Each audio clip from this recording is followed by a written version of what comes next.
Hi, Christine. Welcome to Power Talk Show powered by Business Talks Weekly. Thank you so much for accepting our invitation and joining us today. So, before we start and dive into a conversation, can you walk through us a bit about your professional background and what inspired you to start Autograph AI? Sure. Thank you for having me, by the way. That's great to be here. I grew up in Paraguay, actually. So it's a very unique upbringing. My parents are both entrepreneurs. They're both computer scientists, which is very rare. And they're both 50% partners in the family business. My mom is the CEO and my dad is the CTO. This is all very, very unique. It's not very common. And so I watched them try and try and try. There would be project after project after project till the thing that worked out was building out SMS infra for the telcos of Latin America and Africa. And so that got us thinking more global. I applied to school in the US, was very fortunate to get into Stanford, where I studied this weird major called symbolic systems. It's about 50% computer science, and the rest is split between psychology, philosophy, and linguistics. I've always liked the why we do things as much as I like the how, and computer science was always the how. But I knew I was going to do something computer science related. I saw what it could do for our family, for the world. And I've always loved teaching too and learning. And so I taught computer science at Stanford. And then I turned that into a job at Google, where I was a software engineer for 4 years in two different teams. I was in ad, and I also joined an AI education team that was like a Snapchat like interface. You take a picture of your homework, and we gave you resources to help you solve it. And it was super fun and great. And then when the pandemic hits, I realized that I need to be close to the people I love. If this is the end of the world, I want to make sure that I'm spending time with the people I care about. And so I moved to Chicago to be with my now wife, who was doing med school there. And I joined the family business remotely. So they're all in Paraguay, but I was in Chicago. And that was a big transition, going from the Google to the family business, Absolutely. as you may imagine. But it was also very rewarding. The company was pivoting to be an investment firm. And so there was a lot of transition. There was a lot of talk of legacy and values, and how do we maintain our family dynamics and values in a world in which the next generation is going to grow up all apart. I'm going to live here in the US. My sister may live in the US, so it's not guaranteed that we're all going to be in the same place. And then about 2 years later, when the pandemic leaves and subsides, then my wife gets her residency match to San Francisco. And so we moved to the Bay, and I realized at this point my parents are, the founder type of people. So they're always like, think like a founder, act like a founder. You have to build your founder instincts. And so at some point I'm like, I have to be a founder to feel these instincts. I don't know if I can simulate this stuff. And this is around the time that ChatGPT had just come out too. So I knew that this was the tool that I was going to use, but I didn't want to do something that OpenAI was going to kill really quickly, or an incumbent with a distribution advantage was going to wipe out. And so I spent some time thinking about what the thing was going to be. And I couldn't really find an angle, but the only thing that I realized was that the data layer is the only part of the AI stack that isn't going anywhere. Like all of the reasoning models, all of the architecture, all that stuff will change, but we'll always need more data to train the next generation and the next generation, the one after that. And that data also has an effect on the machine, in the same way that when you read a book can change your life. You know how like you read many books and most of the books Yeah. just kind of add to the picture, and then there's some books that just change you. The same thing can happen in these training systems, where like you may come across a piece of data that updates the priors of the mind of machine God. And so then I thought to myself, what is the data that we need to create to update the mind of machine God so that it points toward a future that we want to live in, as opposed to the future that we had just crawled out of with the pandemic and the very dystopian Big Brother, surveillance stuff. Yes, Um, understood.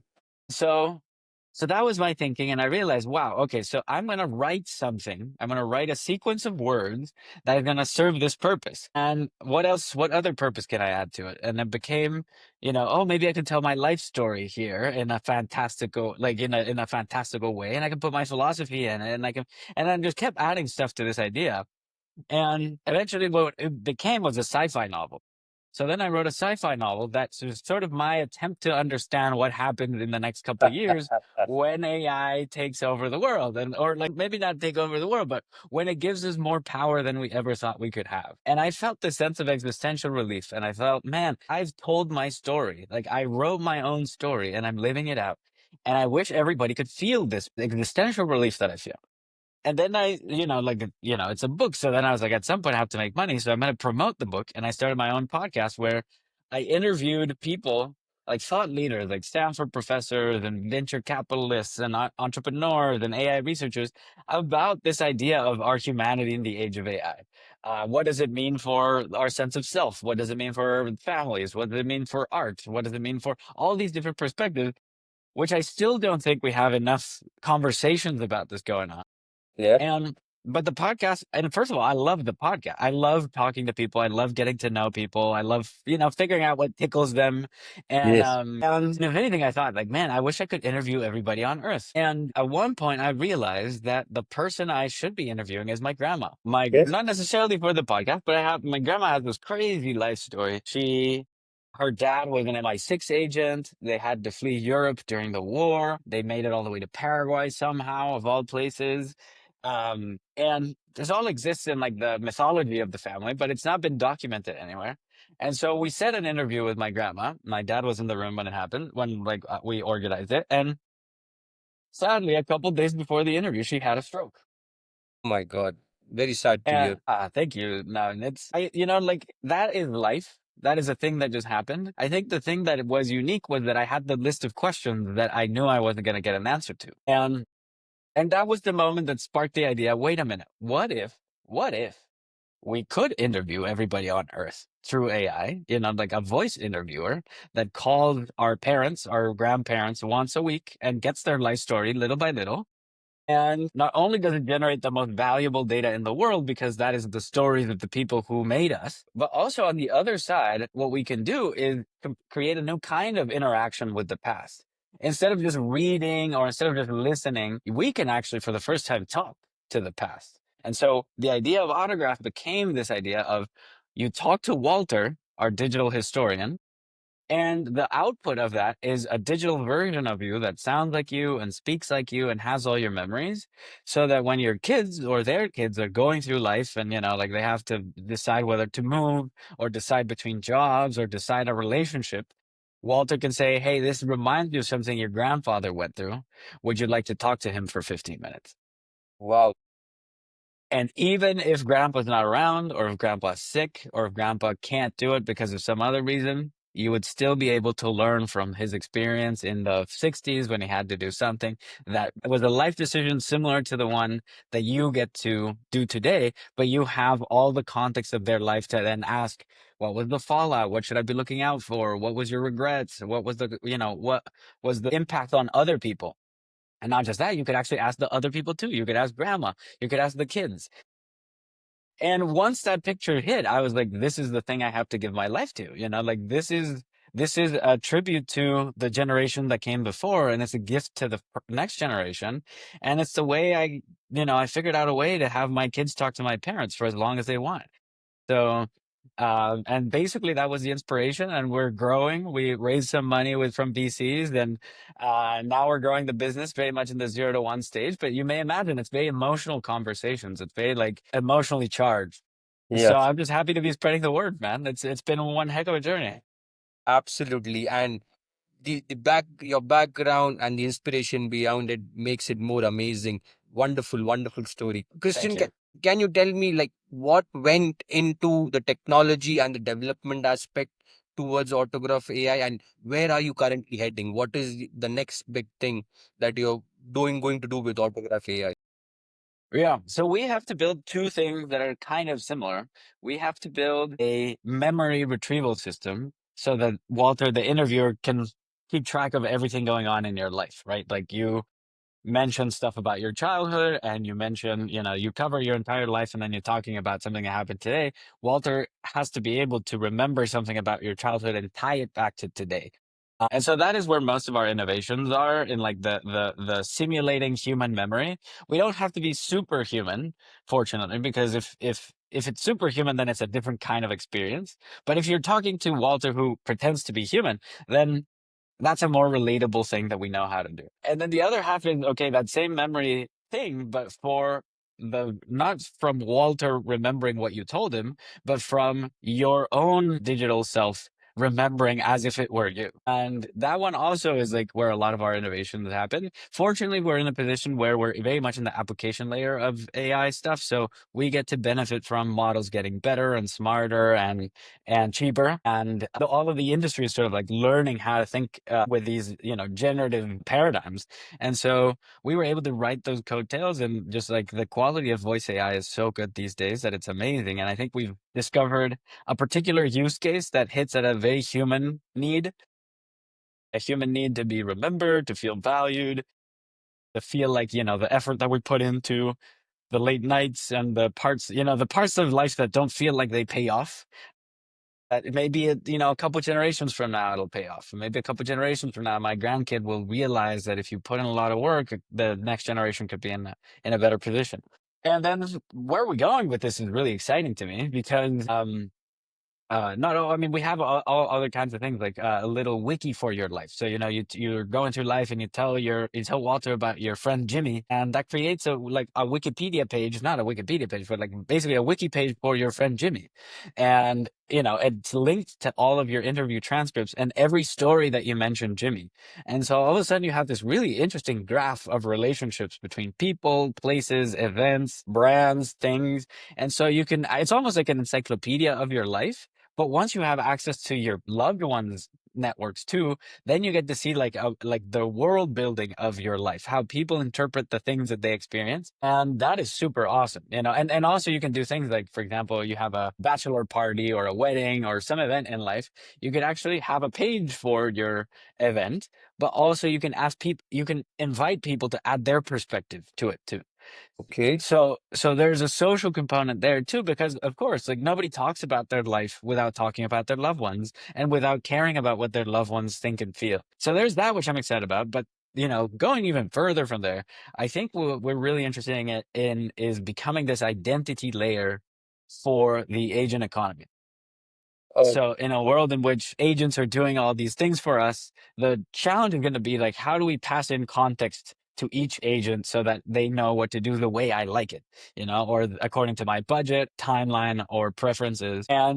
But if you have a repository of your data with your personality, your way of thinking, your privacy concerns and privacy, dispositions, then all of a sudden that becomes much easier. Your autograph can actually be the person, quote unquote, the thing that manages all of these AI agents for you. And so that's where we're excited to go. And there's even more after that, it gets into the realm of science fiction really quickly.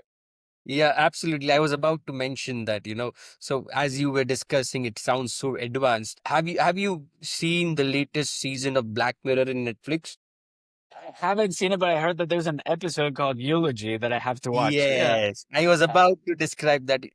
The way you were explaining, I had the similar episode running in my mind where, so basically what happens is they created a chip and you put it in your mind and then it recreates the entire memory and you live that entire memory. And by the saying like what you are trying to explain, I don't think like we are far away to see something like that. Right. I think, well, when we get to the brain computer interfaces, it's you'd add your brain computer interface with generative AI and historical context, and all of a sudden we're going to be able to inhabit any reality that we want. So we're going to be able to live the lives of our ancestors. We're going to be able to live parallel lives in parallel universes. We're going to be able to simulate different worlds. Exactly. That's also something I'm really excited about is the greatest form of simulation ever is narrative. Narrative is already a perfect simulation. And because we have LLMs, we can simulate stuff at a narrative level without worrying about the little modeling the atmosphere. We can actually just model the story. And so you can simulate, a career path, or you can simulate a decision. You have to make a decision. Do you move to New York or not? And then you just simulate 10 years of life. And you can choose the life that you feel is most worth living. You can simulate a relationship. You can simulate a career choice. You can simulate a sales meeting. So you can simulate as in like generate and choose what you Yes. like, Yeah. but also you can simulate a difficult conversation that you're supposed to have with someone. So let's say you're in a business relationship that is becoming difficult. And so you may have to address it. You may have to give each other feedback, but it may be sensitive because who knows, right? And so with autograph, you could actually practice having that conversation and hearing the reaction from the autograph and like, okay, this is what it feels like. These are the reactions that I can elicit. So man, in terms of where this is going, it's gonna get so different so fast that part of my also another motivation, because honestly I have so many about autograph, is that we need to preserve what it feels like to be human today, because I don't Yeah. know how similar it's gonna be within 10 years. If you look at how, each 10-year increment from 2000 to 2010, 2010 to 2020, and then 2020 to 2030, it just feels like everything is moving so fast. I don't know if this is just me being old now, but I am with you. but it feels different this time, I promise. And so just remembering where we come from, I think is incredibly important. And and there's another layer here too that is just like just uh, a cherry on top it, is that if you think about your story, if you have something asking you about the story that you're living out, with your actions, you become more self-aware of the impact that your story has on other people and on yourself. Like you are framing this story in a particular way based on the stuff that's happened to you. And so you actually have a chance to engage with that story. You're not just the character, you are the editor and you are the author. And in doing so, I think that you think about the version that you want to be remembered as. And so you're more likely to act like that version if you can think about it and imagine it. If you don't even think about it and imagine it, you're probably just going to be the what your instincts tell you to be. But by doing that and by coming back to this story where you're trying to be better and you're trying to improve and you're trying to be more generous, then that is data that gets generated for the next generation of AIs to have multi-decade internally consistent, hopefully millions of stories, millions of data points of people trying to improve themselves to be better for their loved ones, and to hope and pray that the suffering that they go through serves purpose to somebody else. That is the stuff that you really hope goes into GPT-5 or Yeah. GPT-6, because you want GPT-6 to know what it feels like to be human and latch onto the human spirit of trying to improve ourselves and not bring each other down. And so there's layers on layers to this. I could talk about this all day, but That's an interesting way to look at things, So, Christian, like moving away from AI, I want to focus more on your founder and leadership thought process. Like coming from a founder background where, your parents are founders, when you went out into a venture to start your own entrepreneurial journey, what was the advice that you got from them? strap in. I think honestly, like the advice they gave me was like, it mostly is trust your instincts. I mean, I think that there's the space of navigating the uncertainty as a founder is so big. There's so many things you don't know, especially in the age of AI. Like in tech, there's all these dynamics that you have to be aware of. What are the technological curves? What are the economic headwinds or tailwinds, and what is the job market looking like, and that kind of stuff. And so at some point you can't plan out everything, you can't reason through it all, and you have to make these like instinctual decisions about how you think this is going to play out. And I've started to appreciate that a lot more. And also, like it makes me admire my parents a lot more, because it's a very different kind of experience being a founder.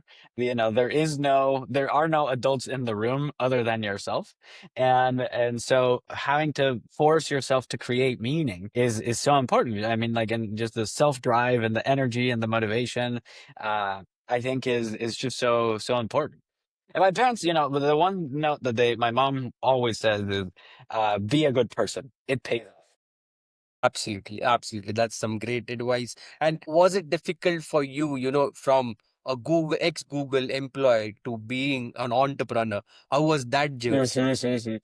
Well, I had the experience of the family business in between, so that Yeah. was a bit of a buffer. But they were all very. I mean, it was a very very different set of changes, going from Google engineer to family office partner to sci-fi author Right. to a startup founder. All very very different experiences. I don't know, they're so different. There's a sense of agency that I have to say, like, pays for like makes the whole thing worth it. I do feel in command of my own fate. And, there are downsides to that, of course. Like if I fail, it's my fault. And, like if I don't do my best, it's also my fault. But the feeling of being able to decide what the outcome is so empowering. And there are many ways to feel this way. You can feel empowered at this in your job, but I have real, and this was probably the most stark when I took time off to be an author, where I was like, this is me. Like I live in a universe that I create, and it makes sense so long as I am sane. And I think that lesson is so applicable to a founder. Like this is we exist in the sandbox that we know what we need to do. If anything, like there's so much to do that we like growing the team and figuring out how to bring in the right partners and things like that. But it was a shift. I don't know. I don't even know how to describe it, man. But they were all like, like when the car stops abruptly and you're like, oh, Yes. okay, yeah. Absolutely makes sense. One final question, Christian. Can you tell me, like now, as you are scaling and building an AI company, an AI startup, how difficult it is to build and to scale such a company? It is not that hard, fortunately. I mean, like the challenge is more around like how do we build it in the fastest way or in the way that brings the most leverage. But the building of it, fortunately, both me and my co-founder have the technical background and the product insight and the basic entrepreneurial knowledge to know how to build this thing end to end. I mean, I'm sure there are playbooks and stuff from like best practices and stuff that we could probably benefit from. But in general, like the technical aspect isn't the challenge, and the commercial aspect isn't the challenge either necessarily. I think we're just trying to be very disciplined about how we go to market with a product that matches people's expectations. And um but like everybody loves somebody, everybody loves somebody more than death. And that is just a beautiful human thing that so far we have not served correctly in the market. Or if, like maybe there are ways, like people journal or scrapbook or photo albums, but it's not a cohesive narrative and it's not interactive. And so this is just a new kind of way of relating to the past and a new kind of AI media experience. Um, so the value prop is actually pretty easy. Like you love your parents more than $30 a month, Absolutely. and so it makes almost no sense. And honestly, and if you do it like for us, someone our generation, the value prop is slightly different. It's not that necessarily that I want to live forever, although maybe there's a universe in which my autograph runs the company until the end of Yeah. time. I'm interested if something happens to me that I have a cognitive backup, that I can advocate for myself if I'm paralyzed. My grandma spent the last 18 months of her life in a wheelchair, paralyzed, and there were decisions about her care, about her state that were made, and she was in the room, but she could not have input. And well, that is a solved problem. That is a solved problem. You can have a digital advocate for you no matter what happens to you, no matter how shaky your memory gets when you're 90. And so the business case is actually very solid. It's like, it's not like I get excited about it. It makes me want to talk to Walter right now. So if anybody gets interested, autograph-ai.com, sign up, and like we're always looking for feedback. So the challenge is how do you do it in the smartest way and in the way that like that builds the most word of mouth and awareness at the same time. And so that's been the challenge and it's been the most fun. Sounds really interesting, and I am going to sign up. I'm definitely going to try Autograph AI. Thank you so much, Christian. Thank you so much for giving us time and joining us today. Thank you. It was great spending time with you. Thank you.